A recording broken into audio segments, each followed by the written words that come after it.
Bienvenue dans cette nouvelle vidéo, la dernière de 2025. Comment allez-vous? Ça fait très longtemps depuis les Vlogmas, 3 jours. J'avais vraiment trop envie de faire cette vidéo avant de clôturer l'année et de commencer la nouvelle année 2026 et de vous montrer vraiment tous les produits qui m'ont aidé, qui m'ont accompagné, que j'ai adoré cette année. J'ai essayé vraiment de piocher un peu dans toutes les catégories, comme ça peut vous donner des idées globalement. Je tiens à préciser, c'est pas des nouveautés forcément que je vais vous montrer dans cette vidéo, c'est vraiment juste mes favoris de l'année. Donc ça peut être des produits qui datent d'il y a 10 ans, ça peut être des dernières sorties, bref. Je vais essayer de vous montrer tout ça et d'être assez rapide parce que souvent ce genre de vidéo, je parle beaucoup trop. Donc on va essayer d'être rapide et efficace. Je trouve que ça permet aussi de me faire un petit récap de l'année 2025 sur tout ce qui s'est un peu passé plutôt que de vous faire une vidéo vraiment résolution objectif 2026, même si c'est quand même un sujet que je vais aborder dans mes prochaines vidéos, mais comme ça vous avez d'une pierre deux coups. D'ailleurs il n'y a pas de classement dans cette vidéo du meilleur au moins bon, c'est vraiment juste un micmac de tout ce que j'ai kiffé cette année. Donc si jamais cette vidéo vous intéresse, n'hésitez pas à vous prendre quelque chose à manger et à boire parce que, surtout pour moi en fait, je vais beaucoup parler. D'ailleurs en parlant de ça, j'essaierai vraiment de vous mettre tous les liens en description et un timecode en fonction des catégories, comme ça peut peut-être vous aider si vous avez une catégorie en particulier qui vous intéresse. Allez voir la description. Quoi de mieux que de commencer cette vidéo par la catégorie culture, puisque je pense que c'est vraiment ce qui a bercé un petit peu cette année. Je vous ai fait beaucoup plus de contenu lecture. Je me suis vraiment remis entre guillemets là-dedans. Donc, on va commencer par les livres, même si j'ai prévu de vous faire une vidéo sur toutes mes lectures de l'année 2025. Là, je vais essayer de vous montrer les livres qui m'ont le plus marqué, même si pour être totalement honnête, parce que du coup là en ce moment je prépare justement ma vidéo sur tous les livres que j'ai lus, je me suis rendu compte que j'avais pas non plus énormément de coups de cœur cette année ou de livres qui m'ont absolument marqué. Donc c'est mes favoris, mais pas mes favoris all time, vous voyez. Sans surprise, je vais commencer par Toutes ces fautes d'Andrea Mara, qui a été un de mes coups de cœur justement de cette année. Je l'ai lu au début de l'année, je crois en avril ou en mai, quelque chose comme ça. Et encore aujourd'hui, je me souviens de l'histoire, je continue de le recommander. Évidemment, je l'avais noté 5 sur 5. C'est un thriller psychologique qui est hyper prenant. Du début à la fin, t'es accroché aux lèvres du narrateur et vraiment, on réalise le plot aux 50 dernières pages. Tu ne peux pas t'attendre à ce qui se passe dans ce livre, genre vraiment. Si vous avez aimé un peu l'univers de la femme de ménage, je pense que vous allez beaucoup aimer celui-ci. Un peu dans le même esprit, mais beaucoup plus hard. Et une de mes dernières lectures, si vous avez regardé mes vlogmas, vous savez de quel livre je vais parler. C'est Purgatoire des innocents de Karine Guébel. Attention, lisez les trigger warnings parce que ce qui se passe à l'intérieur, c'est dégueulasse, obscène, pervers, tout ce que vous voulez, tout ce que tu pourrais imaginer de plus sombre qu'un être humain pourrait faire. Ça se passe dans ce livre. Et c'est en ça aussi qui m'a marqué parce que je pense que je ne relirai jamais de livre similaire, sauf peut-être du coup de cette autrice. Il a été hyper dur, j'ai mis vraiment beaucoup de temps à lire, ça a été horrible. Du coup vous allez vous dire mais pourquoi tu le mets dans tes favoris? Mais parce que vraiment il m'a marqué et ça reste quand même une très bonne lecture, c'est-à-dire qu'on est vraiment plongé à 100% dans l'histoire avec les personnages, on arrive à avoir de la pitié presque pour des bourreaux. Enfin franchement si vous avez le cœur accroché et que c'est pas votre premier thriller, allez me lire ce livre. Sur une note un peu plus douce, on a une romance que j'ai vraiment beaucoup aimée cette année, c'est Girl Brow de Elle Kennedy. Je vous en ai aussi beaucoup parlé dans mes vidéos. Celui-ci est Story of My Life. Même si j'aurais pu mettre ce livre là aussi de Lucy Score, mais j'ai mis tellement de temps à le lire que ça n'a pas été autant un coup de cœur. Celui-ci je l'ai vraiment beaucoup aimé. On est sur un triangle amoureux hyper sexy avec Abbé qui part vivre à Londres pour ses études. Il y a vraiment tout un côté un peu historique. Il fait un peu plus de 500 pages donc il est quand même assez costaud, mais si vous voulez vraiment une romance qui est hyper fluide, très sympa, avec beaucoup de spicy, vous allez trop kiffer. Dans cette catégorie je voulais aussi mettre les livres audio parce qu'ils m'ont quand même beaucoup accompagné cette année. Je les ai en format papier donc en soi c'est aussi des recos en format papier, mais les livres audio m'ont vraiment beaucoup plu et ont été vraiment très bien racontés, donc c'est pour ça que je le mets dans cette catégorie. Pour commencer, on a La vie invisible d'Adi Larue de V.E. Schwab. Oui, il fait partie de mes favoris, alors que si vous regardez mes vidéos depuis longtemps, que ce soit sur TikTok ou YouTube, vous savez que ce livre-là, j'ai galéré à le lire, juste à le sortir de ma pile à lire parce qu'il est énorme. C'est très lent ce qui se passe, il y a énormément de descriptions. On va suivre Adeline qui est une immortelle parce qu'elle a pactisé avec le diable, donc en fait, on va suivre un peu toute sa vie depuis 300 ans où personne la reconnaît. Elle est effacée de toutes les mémoires à chaque fois qu'elle sort d'une pièce et du coup on va vivre un petit peu avec ce fléau là. C'est vrai qu'au début j'ai eu un petit peu du mal à me plonger dans l'histoire et à vraiment comprendre où ça allait, mais justement en livre audio ça m'a vraiment beaucoup aidé parce que c'est super bien raconté. En fait c'est une écoute que tu dois faire je pense quand tu te concentres un minimum mais que t'as des petites tâches, par exemple faire le ménage ou en voiture, vous voyez, des choses qui demandent de l'attention mais pas non plus d'être hyper focus et qui te permet en fait de quand même plonger dans l'histoire. Donc franchement j'ai quand même beaucoup aimé. Si jamais vous avez envie de passer 800 pages avec Adeline, avec une histoire un petit peu, je sais pas si on peut dire ça fantastique, je pense que vous allez vraiment beaucoup aimer. Et pour finir en livre audio, sans surprise, on a Yellowface qui faisait partie aussi de mes lectures pendant les vlogmas. Ça faisait très longtemps aussi qu'il était dans ma bibliothèque et je suis vraiment trop contente de l'avoir écouté. C'est un roman qui est très politique, j'ai envie de dire, il traite d'énormément de sujets d'actualité. Je l'ai trouvé extrêmement intéressant et je pense que tout le monde devrait le lire. Mais au-delà de ça aussi, c'est aussi tout simplement un thriller un peu psychologique puisque on va suivre deux auteurs qui étaient de base amis, une avec un énorme succès et une qui galère vraiment à se faire connaître. connaître. L'auteur à succès va mourir d'un tragique accident et du coup son ami va voler ses manuscrits pour les éditer à sa place. C'est en gros le plot général de l'histoire et autour de ça, on va parler énormément de sujets d'actualité comme le racisme, la xénophobie, le monde ultra sombre de l'édition. Donc encore une fois, franchement, je vous le recommande les yeux. En film et série, franchement, cette année, j'en ai pas vu beaucoup et il y en a pas beaucoup qui m'ont vraiment marqué. Alors c'est une sortie toute récente, mais je suis allée voir La Femme de ménage hier avec Mathis et j'ai adoré. J'avais très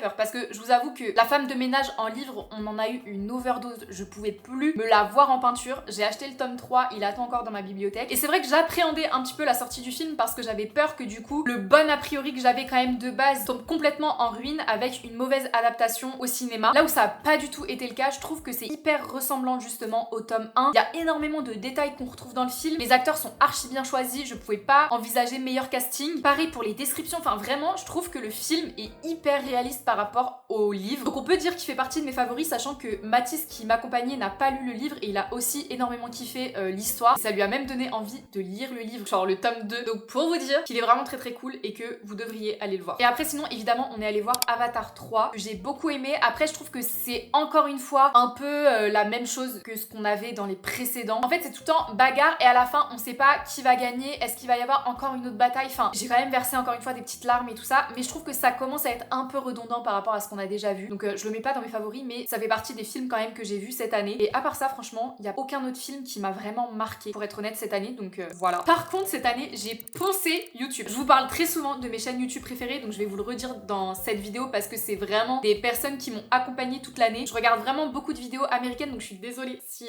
vous comprenez pas l'anglais ou que vous aimez pas trop les vidéos anglophones. Sans faire d'ordre de classement, on a Sarah Caroli évidemment, qui est une booktokeuse et tiktokeuse aussi que j'adore, genre vraiment. Même si je lis absolument aucun des livres qu'elle recommande parce qu'ils sont tous en anglais. En fait je sais pas, elle a une personnalité tellement reposante et safe place et cosy, je sais pas comment vous expliquer. En plus elle est trop belle. Franchement je vous la recommande même si vous lisez pas forcément de livres mais que vous voulez juste des vlogs hyper chill. Sarah Caroli. Côté plus divertissement, on a Mayfam, ce sera mon éternelle youtubeuse anglophone préférée je pense, même si elle a quand même posté moins de vidéos cette année, mais elle est trop drôle, elle est divertissante, son appart il est incroyable, voilà, c'est mon idole. Mais après en youtubeuse française que j'ai quand même beaucoup regardé cette année et surtout en cette fin d'année parce que je les ai quand même découvertes assez tard, on a Mélo du coup qui fait beaucoup de vidéos lifestyle, axées un petit peu sport et alimentation. Si vous voulez avoir un shot de motivation, regardez ses vidéos. En plus elle est hyper douce, hyper chill, j'aime vraiment trop ses vidéos. Et sinon avec une personnalité hyper pétillante, je vous conseille vraiment Lydie. J'ai découvert ses vidéos il y a 3-4 mois je crois. Elle fait souvent des weekly vlogs universitaires et je sais pas, j'aime trop son univers. Elle est hyper colorée comme meuf, genre je sais pas comment vous expliquer. Elle est archi authentique, elle dit ce qu'elle pense, enfin vraiment. Je pense que les deux youtubeuses françaises là, c'est celles que j'ai le plus regardées. Et pour finir dans la catégorie culture, même si c'est pas vraiment de la culture, mais un truc que j'ai découvert cette année qui est une révélation monumentale, c'est y a rien d'original. Je vous préviens tout de suite. J'ai suivi le move comme tout le monde. Si vous regardez mes vidéos depuis très longtemps, je vous parle de ça il y a 6-7 ans minimum. Vous savez que avant je dessinais énormément, j'étais très créative des mains. Enfin, je pense que tous les hobbies possibles, je les ai faits quand j'étais plus jeune. Mais du coup, récemment, j'ai redécouvert l'amour du dessin et surtout du coloriage. Ça fait un carton monumental sur TikTok avec les vidéos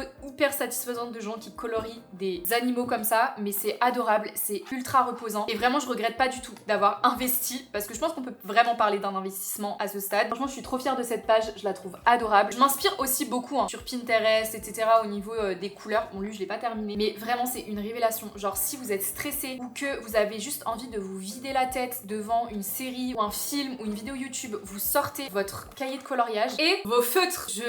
En fait, j'ai tellement kiffé cette activité que, comment vous dire, j'ai investi. J'ai même pas envie de dire à voix haute combien m'a coûté cette box, mais du coup, c'est les feutres OUU. Je sais qu'on me demande très souvent la marque de mes feutres sur Instagram et je trouve que c'est vraiment les meilleurs. Pour vous dire, j'en ai acheté sur Amazon les premiers prix, je les ai redonnés à Emmaüs. J'en avais acheté à Action, c'est pareil, et vraiment quand j'ai investi dans ces feutres là, j'ai vraiment vu tout de suite la différence. En fait, ça se fond beaucoup mieux dans l'image, genre vous voyez, vous avez pas de traces de feutre, etc. Vous pouvez vraiment faire des vrais dégradés. Si vous avez envie d'investir dans de très bons feutres, je vous conseille vraiment les OUU. Alors là, j'ai pris le pack complet avec vraiment toutes les couleurs, mais vous avez des packs un peu plus petits avec des couleurs primaires, on va dire. J'ai investi parce que vraiment, ça a guéri une part de moi que je pensais pas avoir besoin de guérir. Bref, voilà pour la catégorie culture. Heureusement que j'ai dit que cette vidéo serait courte. Elle va être extrêmement longue, je pense. Prochaine catégorie, j'avais envie de parler de la maison et on va dire du quotidien, toutes les choses qui m'ont accompagnée en 2025 et qui m'ont changé la life, littéralement. Déjà, je pense que je peux pas faire cette catégorie sans vous parler du makeover de cette chambre parce que littéralement, on revient quand même de très loin. Si vous vous souvenez à quoi ressemblait ma chambre par rapport à maintenant, genre tout est beau à sa place, tout est parfait. Vraiment, je suis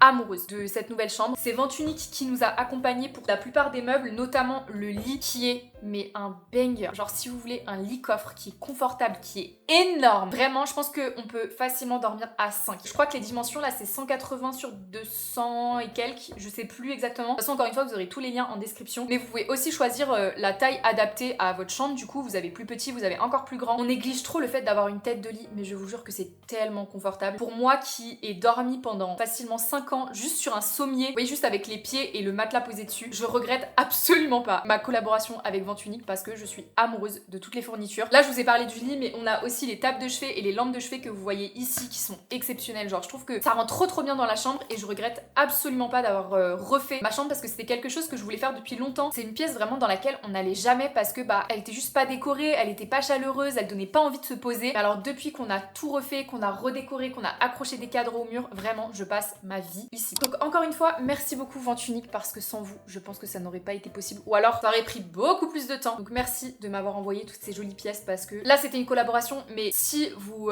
hésitez à investir, vous voyez, à refaire votre chambre, à vous acheter un bon lit, si vous avez l'occasion de le faire, faites-le parce que je vous jure que la sensation après d'avoir une chambre qui est terminée avec un vrai lit, ça n'a pas de prix. Vraiment ça n'a pas de prix et vous dormirez beaucoup mieux, vous serez beaucoup plus apaisé, vous aurez vraiment envie d'être chez vous. Un petit peu dans la même lignée que la chambre, le fait d'avoir retapé toute ma cuisine pendant les vlogmas, ça fait partie de mes favoris. Voilà, je suis amoureuse de ma cuisine maintenant, c'est pareil. Et pourtant on n'a pas fait des gros changements, on a repeint un mur mais au total ça nous a pris peut-être 5 heures et se passer sur plusieurs jours parce qu'il y avait les temps de séchage etc. Mais en soi ça demande pas beaucoup d'énergie. On a changé les poignées de porte. Moi j'ai un peu galéré parce que les poignées d'avant elles étaient horribles mais c'est un truc tout bête à faire mais qui change absolument l'ambiance de la pièce. Et on a changé la crédence de la cuisine avec des crédences adhésives et encore une fois ça change absolument tout. J'ai l'impression d'avoir une nouvelle cuisine, genre je suis trop contente de cuisiner à chaque fois dans cette nouvelle pièce. Donc c'est pareil, favori 2025, la nouvelle cuisine parce que mine de rien c'était encore une fois ce genre de pièce où en fait j'allais par nécessité. Par exemple dans la chambre j'allais par nécessité pour dormir, dans la cuisine j'y allais pour me faire à manger mais c'était pas une pièce dans laquelle j'aimais forcément être et le fait d'avoir refait ça aussi cette année j'en suis hyper contente. Pareil dans les vlogmas je vous ai pas donné les refs forcément de tout ce que j'avais utilisé pour la cuisine donc encore une fois je vous les mettrai en description parce qu'on a beaucoup posé de questions sur la crédence, les poignées etc. Toujours dans la catégorie maison on a les mugs qu'on a achetés chez Alinea. Alors ça peut vous paraître bête, ça fait quelques temps maintenant qu'on essaye justement d'avoir une vaisselle cohérente avec Matisse et qu'on trie très souvent et je trouvais pas de mug assez gros et hyper esthétique pour mes cafés, pour mes chocolats chauds, pour mes thés etc. Et je trouve vraiment que les mugs Alinea qu'on a achetés sont parfaits. Il y a ce coloris là mais il y a un autre coloris aussi, je les trouve absolument incroyables. Genre la taille elle est parfaite, vraiment vous allez me prendre pour une folle mais je vous jure que j'ai tellement galéré à trouver des mugs de cette taille là. Tu peux mettre beaucoup de choses à l'intérieur tu vois parce que très souvent les mugs soit ils sont trop petits soit ils sont vraiment trop gros et pas pratiques. Là la hauteur elle est parfaite parce qu'elle rentre en dessous de ma cafetière. D'ailleurs objectif 2026 c'est de changer cette cafetière parce que je n'en peux plus. En même temps qui est assez large donc on a quand même une bonne quantité de boissons et c'est pas trop au point que bah du coup t'arrives pas à finir ta boisson. Enfin bref, en plus je crois que les mugs ils sont à 4,99 donc si vous cherchez de la bonne vaisselle allez chez Alinea, franchement incroyable. Pour le prix en tout cas je suis trop contente et j'ai envie d'en racheter beaucoup plus parce que là je crois qu'on en a que 2. Objectif j'aimerais bien en avoir genre 4 pour pouvoir éviter d'à chaque fois devoir les laver pour les réutiliser quoi. Pour finir dans cette catégorie pareil un achat très récent que vous avez aussi vu dans les vlogmas mais c'est ma petite desserte Ikea. J'ai hésité trop à me faire ce petit coin lecture. Au-delà du fait que ce soit pratique pour ranger des livres, je trouve ça extrêmement esthétique. Moi j'ai pris la version verte parce que c'est vrai que tout le monde avait la version blanche et ben mon appart est déjà très blanc de base. Je pense que vous aurez compris que j'adore le vert. Ça fait un petit élément de déco en plus et c'était genre 24,99 un truc comme ça. Moi j'ai mis mes livres mais vous pouvez aussi l'utiliser du coup comme c'est de base pour la cuisine, pour mettre des petites choses dessus ou des livres de cuisine, des choses comme ça. Enfin vraiment je suis amoureuse de cette desserte et je voulais la mettre dans cette vidéo. Next on a la catégorie beauté. Alors là je vous avoue que moi qui parle quand même beaucoup de make-up, de skincare etc, je me suis rendu compte que j'avais pas non plus énormément de favoris ou du moins de nouveautés vous voyez. Donc dans la catégorie skincare honnêtement il n'y a pas vraiment de produit qui m'a marqué cette année. Je voulais quand même vous montrer un produit parce que je le réutilise depuis peu et je l'avais utilisé en début d'année et j'avais adoré. C'est le sérum de chez Yepoda, le Repair Hero. Je l'adore, genre vraiment. Il y a probiotique et niacinamide, il te fait une peau tellement douce et repulpée. C'est indescriptible mais il est exceptionnel. Je suis trop contente de le retrouver là en ce moment. Genre vraiment si vous cherchez un bon sérum pour resserrer les pores, vous faire une peau vraiment toute lisse, ce sérum vraiment screené et allez me l'acheter. En make-up sans surprise parce que je vous ai tanné avec cette palette mais évidemment la palette Sephora, la Beyond Brown. C'est les toutes petites palettes avec 3 fards, elle coûte 9,99 €. Je pense qu'on remarque à quel point j'ai creusé certains fards mais c'est littéralement la palette parfaite. Vous n'avez besoin que de ces fards là pour un make-up de tous les jours. Et même si celui-ci on peut penser qu'il est un peu irisé, moi je l'utilise pour faire un espèce de ras de cils un peu fumé. Elle est incroyable. Je l'ai emmenée avec moi en vacances à Santorin. À chaque fois quand je sais pas comment me maquiller, en fait je sors cette palette. Les paillettes, elles sont incroyables. Regardez ça. À chaque fois que je les mets sur les yeux, vous me demandez ce que j'ai, c'est cette palette. Je vous jure, elle est incroyable. Ensuite récemment j'ai redécouvert cette palette là. C'est une palette en édition limitée de chez NARS. Mais ils font très souvent des palettes pour le teint comme ça. Elle est incroyable. Genre les fards, ils sont juste parfaits. On a 2 fards blush, donc un irisé, un mat, un bronzer et un highlighter. Franchement, si j'avais su que j'allais autant kiffer cette palette, je pense que je l'aurais vraiment pris avec moi en vacances. Mais le rendu, il est trop beau sur les joues. Ça fait, je crois, 2-3 semaines là maintenant que je réutilise absolument tous les jours cette palette et j'étais obligée de la mettre dans ses favoris parce que je pense qu'elle va vraiment beaucoup m'accompagner en 2026. Et merci en fait, NARS, de faire ce genre de palette parce que c'est juste parfait à emmener en vacances. Il y a tous les essentiels. Elle coûte un certain prix au départ, mais en fait, vous avez besoin d'acheter qu'un seul produit et vous avez tout à l'intérieur. J'ai 2 fonds de teint aussi en favori cette année. On a évidemment le Luminous Silk de chez Armani. C'est vraiment un incontournable. J'étais obligée de le mettre dans cette vidéo aussi parce que je l'ai vraiment beaucoup utilisé cette année. J'ai un Project Pan en cours, du coup je l'utilise plus rarement que ce que je voudrais. Mais franchement, si ça pouvait être mon fond de teint de tous les jours, ça le serait, je pense. Et un autre fond de teint que j'ai découvert un peu plus récemment, que je vous avais montré dans une vidéo justement où je teste des nouveautés ou alors des produits que j'avais jamais testés, c'est le fond de teint Lancôme Teint Idole Ultra Wear. Je vous en ai aussi grave parlé de celui-ci. Moi j'ai la teinte 135N. Il est un peu trop foncé pour moi. Et la texture, le rendu, il fait une peau parfaite. Genre vraiment, si vous voulez plus aucune imperfection mais que on a l'impression que vous avez pas mis de fond de teint, utilisez ce fond de teint là. Il est incroyable. J'ai plus de salive, je vous jure, il y a encore tellement de catégories dans cette vidéo, j'en peux plus. Pour finir en make-up, sans surprise aussi, on a mon mascara préféré de tous les temps, c'est le Tartelette Tubing. Je vous en parle H24, vous me demandez tout le temps quel mascara j'utilise. Là encore aujourd'hui, c'est ce mascara, je le rachèterai jusqu'à ma mort. Je t'en supplie Tarte, n'arrête jamais ce mascara. C'est le meilleur mascara que j'ai testé de toute ma vie. La technologie Tubing, j'aime trop parce qu'en fait du coup ça se démaquille hyper facilement. Tu galères pas en fait avec des petits résidus noirs sous les yeux ou des grumeaux de mascara, ça me dégoûte. Mais en même temps, ça tient aussi bien qu'un waterproof, donc que demande le peuple en fait. Il est incroyable. On va aussi parler parfum dans cette vidéo. J'en ai 2 qui sont des vrais favoris cette année parce que encore une fois, je fais aussi un Project Pan au niveau des parfums. Du coup, j'en utilise quand même pas mal et j'essaye d'en terminer beaucoup. Du coup, c'est vrai que j'utilise pas forcément toujours mes parfums préférés, mais un que j'ai racheté et qui sent exceptionnellement bon, c'est le Kayali Marshmallow. J'ai reçu tellement de compliments sur ce parfum. D'ailleurs, j'ai pas mis de parfum, il m'avait trop manqué. J'ai racheté une bouteille en 100 ml pendant Black Friday tellement je suis amoureuse. Il y a pas un jour où je mets pas ce parfum où on me dit pas que je sens bon, pour vous dire. Par contre, il est très sucré. Et un autre parfum que j'ai vraiment porté tout au long de l'année, peu importe les occasions, c'est évidemment le Valentino Born in Roma. Si vous voulez un parfum qui est sensuel, qui est hyper féminin, qui est addictif mais qui fait un peu printanier quand même. Enfin, pas printanier en vrai, parce que tu peux aussi le mettre en boîte. Mais je sais pas comment vous expliquer, il est incroyable ce parfum. C'est aussi une pêche à compliments. Je pense que c'est vraiment un de mes parfums signature parce que celui-là, vous voyez, je peux pas non plus le mettre à toutes les occasions parce qu'il est quand même hyper sucré et enveloppant. Celui-là, je pense que je peux vraiment le mettre peu importe l'endroit où je vais. Et je pense que vous le voyez, c'est déjà mon 2e flacon, je l'ai bientôt terminé alors que c'est du 100 ml. Je pense que le jour où je le termine, je le rachète directement parce que vous voyez, c'est ce genre de parfum. Tu peux pas te lasser en fait, c'est pas possible. En brume, j'en ai 2 aussi que j'ai beaucoup aimé. 2 de chez Sol de Janeiro. Je vous ai pas montré la 62 parce que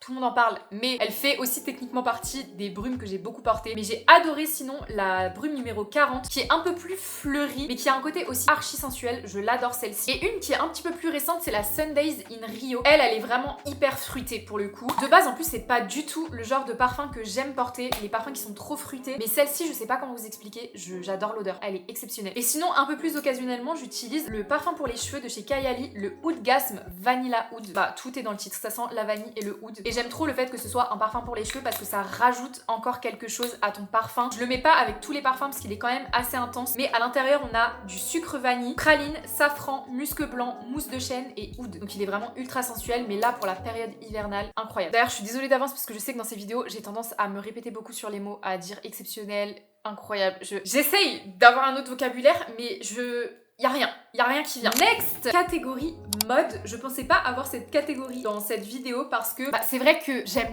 bien m'habiller, mais j'ai pas une garde-robe non plus avec des pièces ultra originales. Par contre, je me suis rendu compte ces derniers temps, j'avais quelques pièces que à chaque fois que je sortais, j'étais trop contente de mon outfit. Donc pour commencer, on a cette veste là qui vient de chez Mango. Ça fait partie de leur dernière collection si je vous dis pas de bêtises. Je l'aime tellement cette veste. Je sais pas si vous verrez, il y a des petits carreaux comme ça. Elle est un peu crop, un peu bouffante. Tu peux mettre ça absolument avec tout, que ce soit un jean, un pantalon un peu stylé, enfin, et elle tient vraiment chaud pour le coup. Elle est quand même assez chère pour du Mango, je crois qu'elle est à 80 €, un truc comme ça. Une autre veste, je pense que là, vous allez même pas être choqués, vous savez d'avance de quelle veste je vais parler si vous avez vu mes vlogmas. Ma fausse fourrure, bordeaux. Non mais, en fait, ça me saoule parce qu'en vidéo, j'ai l'impression qu'on voit pas la vraie couleur. Regardez ce bordeaux prune, sombre, sanguine, je sais sais pas comment décrire cette couleur, ok? C'est vraiment la couleur des cerises noires. C'est magnifique. La coupe, elle est incroyable. Je sais pas si vous verrez, il y a un petit col ici. Le seul truc que je trouve chiant, c'est qu'il y a une fermeture et je galère en fait à bien la fermer parce que du coup, la fermeture se raccroche au poil. Je mets tout le temps une demi-heure à fermer ma veste, mais à part ça, la coupe, elle est parfaite. Elle est pas trop courte, pas trop longue. Elle tient hyper chaud. Ça fait littéralement tout l'outfit, quoi. Elle vient de chez Pretty Little Thing. Je sais qu'on me demande beaucoup d'où elle vient à chaque fois que je la porte. Elle est toute douce. Je l'aime trop, cette veste. Et pour finir en vêtements, on a ce pull là qui vient de chez ASOS que j'ai acheté en début d'année, tout début d'année, et franchement je l'ai pas porté beaucoup, mais à chaque fois que je le porte on me fait des compliments dessus. En même temps il est vraiment trop beau. En fait c'est un pull cardigan, il vient de chez Miss Selfridge sur ASOS, et il me semble qu'il y a aussi beaucoup d'autres coloris. Enfin de base quand je l'ai acheté il y avait vraiment que ce coloris là, et ils l'ont sorti je crois en rose, en jaune. Franchement je regrette pas du tout de l'avoir acheté parce que encore une fois c'est ce genre de pièce qui fait vraiment toute la tenue. Tu mets ça avec un pantalon noir hyper simple, t'es déjà habillé en fait, que ce soit ouvert ou fermé. Franchement il est trop beau, j'en suis amoureuse. Après en accessoires honnêtement j'en ai pas beaucoup parce que c'est vraiment je trouve ce qui manque le plus dans ma garde-robe, c'est des beaux accessoires. De toute façon objectif 2025 c'est vraiment que je me constitue un dressing vraiment vous voyez capsule, mais surtout avec des accessoires qui pimpent vraiment mes outfits qui sont je trouve quand même hyper simples. Par contre ce que j'ai adoré cette année c'est les cagoules. Là je vous montre celle-ci, elle vient de chez Primark mais peu importe, enfin vous en avez vraiment partout. Mais alors c'est tellement pratique que ce soit pour les promener Kaito quand il fait moins 20 dehors là, parce que du coup en fait ça te fait une capuche, et si tu veux plus la capuche ça te fait une écharpe. En plus de ça je trouve que c'est hyper stylé. Je crois qu'elle m'a coûté genre 8 euros, un truc comme ça. Elle est toute douce pour son prix, en tout cas elle fait vraiment grave le taf, et j'ai trop envie d'investir dans une bonne cagoule. Il me semble que j'en ai vu une sur le site de Belle Rose si je vous dis pas de bêtises, qui a l'air incroyable. À voir si je me laisse tenter ou pas, mais bon en fait ça me fait juste chier de mettre 80 euros ou 90 euros dans un accessoire, mais après je serais trop contente de l'avoir. Est-ce que je veux dire? Pour finir dans la catégorie mode, une seule paire de chaussures que j'ai énormément portée. Là c'est les toutes dernières, mais tout au long de l'année c'est je crois la seule paire de baskets pratiquement que j'ai portée. Désolée elle est sale, j'avais la flemme de la nettoyer pour cette vidéo. C'est ma paire de Autry. Donc là on a ce modèle un petit peu en marron daim comme ça. C'est ultra confortable, ça va vraiment avec tout. Genre si vous en avez marre d'avoir vous voyez une paire de Adidas toute simple que tout le monde a, les Autry les gars, c'est tellement confortable, ça va avec tout. Impérissable, je sais pas comment vous expliquer. Il y a pas un jour où je peux pas porter cette paire là avec un de mes outfits. Sauf peut-être quand je mets ma doudoune Bordeaux parce que bon, mettre une paire de baskets ça fait un peu bizarre, mais à part ça, ça va avec tout, littéralement. Ah oui, et j'ai oublié dans la catégorie accessoires, mais récemment à Noël du coup, Mathis m'a offert ma petite montre Fossil, et en vrai je suis trop contente parce que ça faisait partie vraiment de ma wishlist 2025 de m'acheter une belle montre. Celle-ci j'en suis trop contente, genre je trouve que la taille elle est juste parfaite. Je suis vraiment beaucoup plus team doré, même si je trouve ça super élégant, des montres argentées, mais comme je mets beaucoup plus de bijoux dorés, bah du coup j'ai pris le modèle doré et vraiment je la trouve trop belle quoi. Genre le cadran vous voyez il est pas trop gros, bon faut que j'aille la faire resserrer, mais les mailles elles sont trop belles, je suis trop contente et ça me donne trop envie en fait pareil d'investir dans des bons bijoux qui durent, parce que c'est vrai que j'ai beaucoup de bijoux Lovisa, bijoux Brigitte qui sont pas non plus d'hyper bonne qualité et qui ont tendance à rouiller, et en fait au final bah je dépense beaucoup plus d'argent à racheter à chaque fois des bijoux de mauvaise qualité que de juste racheter une seule fois pour toutes une belle paire de boucles d'oreilles ou un joli collier par exemple. On passe à ma catégorie préférée qui est la catégorie tech, création, appli, vous allez comprendre. Déjà en application que j'ai beaucoup utilisée et que j'ai adoré cette année, on a l'application Elevate, donc l'application wellness d'Alaya, j'ai adoré. Je vous avoue que là ces 2 derniers mois je l'ai beaucoup moins utilisée tout simplement parce que bah j'ai pas fait de sport, j'ai pas trop pris soin de moi on va dire, mais si vous cherchez une bonne appli je crois qu'elle est à 16,99. C'est un budget pour une appli, mais honnêtement vous payez une fois par mois 16,99, vous avez littéralement un coach dans votre téléphone, vous avez des recettes adaptées, vous avez de la méditation, vous avez du pilates, vous avez de tout. Si vous voulez vous mettre au running, enfin je la trouve hyper complète. Vous avez une communauté aussi si jamais vous voulez vous entraider entre vous, ou alors créer des liens d'amitié en fait avec des personnes qui ont le même objectif que vous. Je trouve que c'est une trop bonne application à utiliser pour le début d'année 2026 si jamais vous voulez vous lancer un objectif justement fitness par exemple, ou vous remettre au sport ou juste bien manger. Franchement je la trouve incroyable et je vais justement la réutiliser en janvier. Merci Alaya vraiment pour les travaux parce que ton application est incroyable. Sinon un site que je voulais mettre aussi dans ces favoris là parce que je l'ai quand même beaucoup utilisé. Là c'est un peu plus niche pour la création de contenu, mais si des collègues regardent cette vidéo ou que vous avez envie vous aussi de vous lancer dans la création de contenu mais que vous savez pas où trouver vos musiques, j'ai redécouvert Artlist. Alors c'est un budget 72 € par mois l'abonnement. Je vois tellement la différence dans le choix des musiques, genre c'est vraiment des musiques qui sont archi quali. Ça s'est vraiment ressenti je trouve dans mes vidéos parce que depuis que j'utilise Artlist justement pour mes montages, tout le monde me dit que ma sélection musicale est incroyable, que je me suis améliorée en montage alors que j'ai principalement juste changé mes musiques en fait. Il y a aussi des LUTs, vous avez des sound effects, enfin vous avez vraiment plein de choses. Et sinon j'utilise aussi beaucoup Epidemic Sound qui est un peu le classique, et je crois que l'abonnement il est à 18 €. Donc sachez que j'ai une licence de 100 € à peu près par mois pour vous proposer des musiques de qualité sur YouTube. Voilà, j'espère que vous notez l'effort. Un outil de création que j'ai adoré m'acheter cette année, c'est évidemment cette caméra. Vraiment, je regrette tellement pas d'avoir investi. J'avais déjà franchement de la très bonne qualité au niveau de mes vidéos. En octobre ou en novembre, je sais plus, j'ai acheté mon nouveau bébé et j'en suis amoureuse. Que ce soit sur YouTube, mais surtout sur TikTok. Mais vraiment, allez juste voir mes TikTok, je vous en supplie. Je dis pas ça parce que j'ai envie que vous allez me suivre sur TikTok. Même si j'ai aussi envie que vous allez me suivre sur TikTok. Mais juste, allez voir mes dernières vidéos et comparer la qualité avec mes anciennes vidéos. Vous allez être choc-barre. Du coup, la caméra que j'utilise maintenant, c'est la Sony Alpha 7C2. Et j'utilise un objectif 16 mm. De toute façon, encore une fois, je vous mettrai toutes les références en description. Ça a été un sacré budget, mais j'en suis trop contente. Que ce soit pour les vidéos, mais aussi pour les photos, ça va trop me servir. Donc ça fait partie aussi d'un big favori 2025. Et pareil, en caméra aussi que j'ai beaucoup aimé utiliser cette année, c'est la Insta360 Go Ultra que j'ai acheté cet été, je crois, juste avant de partir à Santorin. En fait, j'aime trop parce que du coup, là, on a le boîtier déjà qui est quand même hyper petit. Enfin, je sais pas si vous vous rendez compte, mais en plus de ça, les gars, vous pouvez détacher la caméra du boîtier et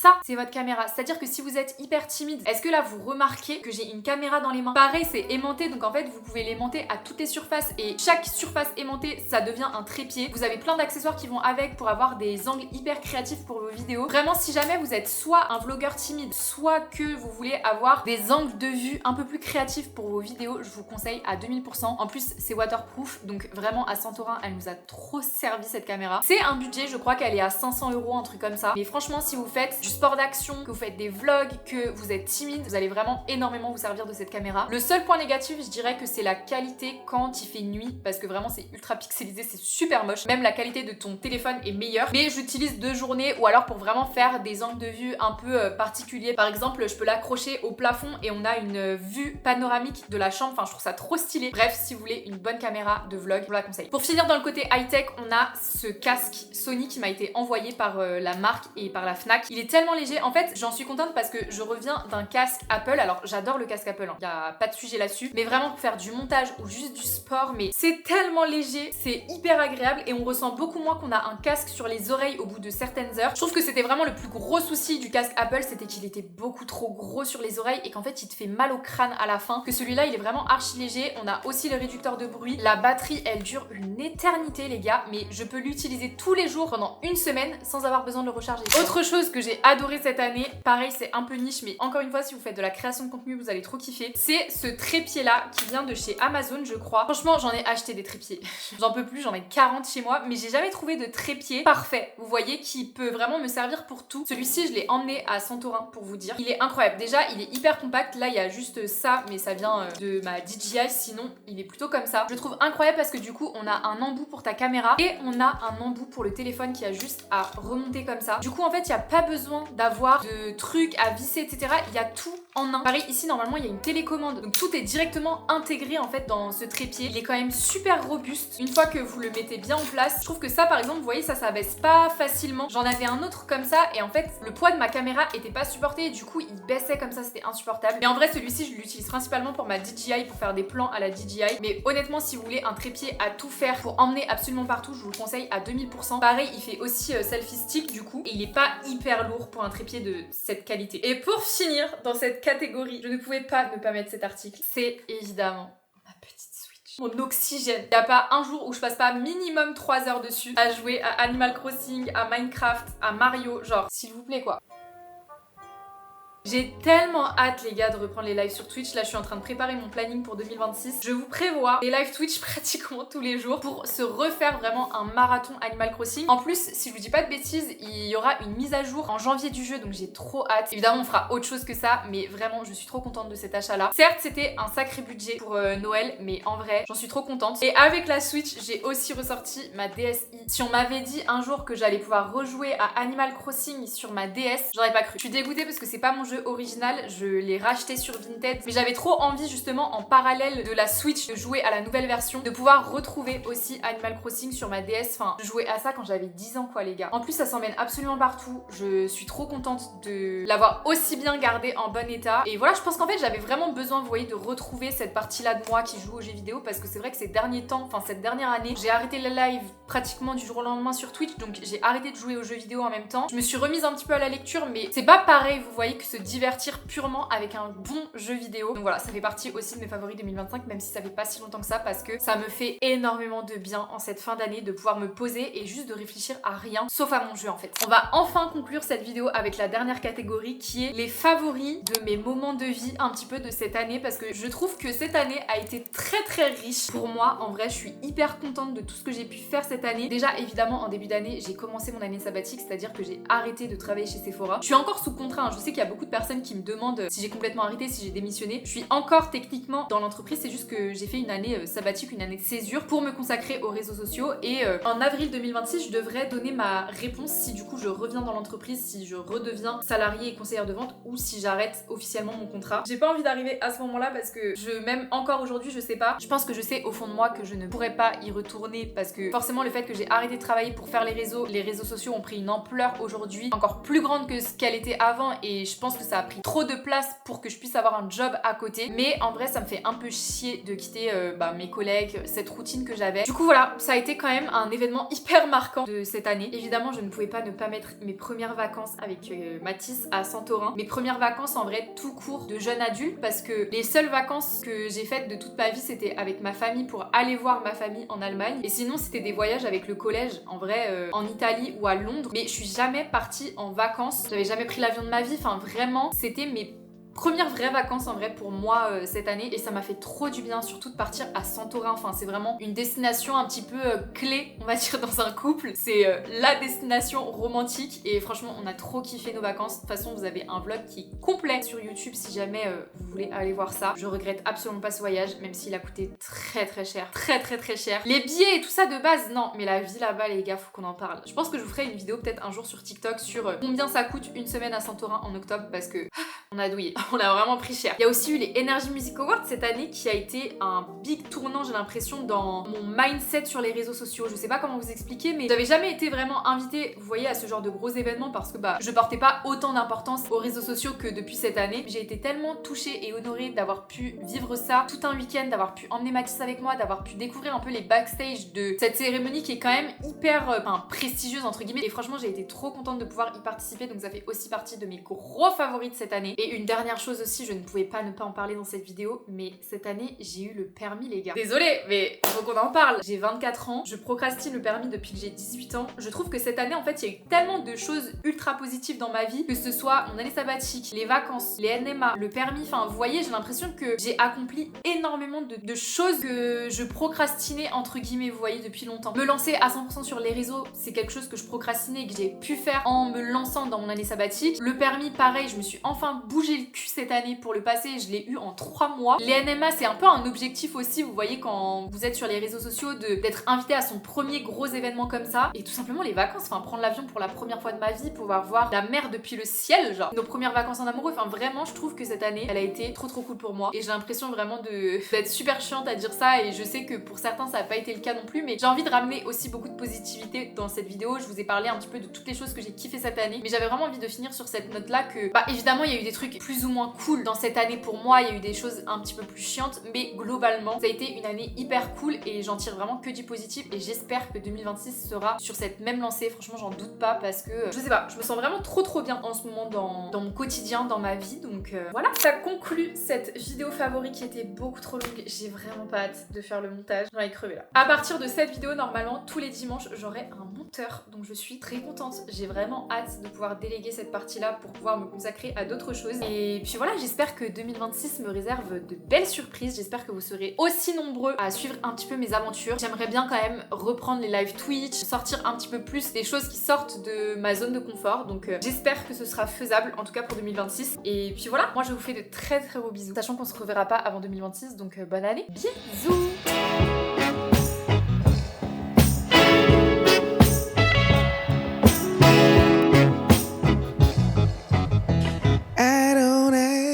For too much, oh, but I need more than nothing, and though a little bit of your touch wouldn't be enough, it's only just more.